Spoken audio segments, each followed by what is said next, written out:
ভরা মৌসুমে পেঁয়াজ আমদানির খবরে লোকসানের শঙ্কায় মেহেরপুরের কৃষকরা। উৎপাদিত পেঁয়াজের ন্যায্য মূল্য পাবেন কিনা তা নিয়ে দুশ্চিন্তা ভর করেছে তাদের মাঝে। কৃষকরা বলছেন, সার, তেল সহ কৃষি উপকরণের মূল্য বৃদ্ধিতে বেড়েছে উৎপাদন খরচ। আমদানির কারণে দাম কমলে পথে বসতে হবে তাদের। আমদানি বন্ধের দাবিতে প্রতিবাদ কর্মসূচি করছেন তারা। তবে কৃষি কর্মকর্তারা বলছেন, এই সময়ে পেঁয়াজ আমদানি না করতে বাণিজ্য মন্ত্রণালয়ে চিঠি পাঠানো হয়েছে। সহকর্মী আসিফ ইকবালের পাঠানো তথ্য ছবিতে প্রতিবেদন। মেহেরপুর মুজিবনগর শিবপুর গ্রাম মাঠে পুষ্ট হয়েছে পেঁয়াজ। আবাদ করা সুখসাগর জাতের পেঁয়াজ আর কিছুদিন পর জমি থেকে তুলবেন কৃষক। খুশি হবার কথা থাকলেও ভরা মৌসুমে কৃষকের কপালে ভাঁজ ফেলেছে পেঁয়াজের আমদানির খবর। তাই আমদানি বন্ধের দাবিতে মুজিবনগর কোদারগঞ্জ বাজারে মানববন্ধন করেছেন তারা। একজন চাষি যদি চাষ করে তার এক বিঘা চাষ করতে 1 লাখের বেশি খরচ হচ্ছে। একদিকে সার, তেল, কীটনাশকের মূল্য বৃদ্ধি, অন্যদিকে বিভিন্ন বেসরকারি সংগঠন থেকে টাকা নিয়ে চাষ।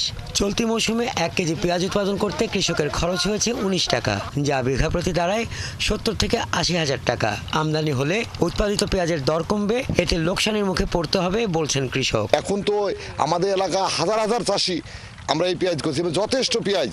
তো এই পেঁয়াজ যদি আমরা ওই সময় যদি সিজনে যদি আমরা দাম না পাই, তাহলে কিন্তু চাষি শেষ। ভরা মৌসুমে যদি আমাদের মেহেরপুর, চুয়াডাঙ্গা এই জেলাগুলোয় যে পেঁয়াজ হয়, এই মৌসুমে যদি পেঁয়াজ আমদানি হয়, তাহলে কিন্তু এই কৃষক একেবারে শেষ হয়ে যাবে। যাতে সরকার ভরা মৌসুমে পেঁয়াজটা আমদানি না করে, কারণ চাষিদের প্রচুর পরিমাণে খরচ। সারের যে বিষের যে দাম, মুনিশের দাম, আমরা এখন যদি আমরা পেঁয়াজ দাম না পাই ন্যায্য, তাহলে আমরা এই পথে বসে যাবো সব।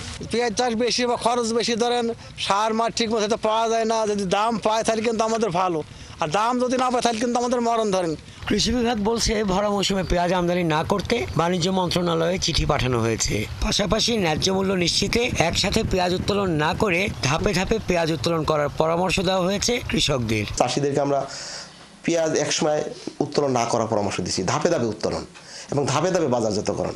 এবং যদি বাজারে সাপ্লাইটা বেশি হয়, সেক্ষেত্রে পেঁয়াজটা দেশীয় পদ্ধতিতে সংরক্ষণ করতে হবে।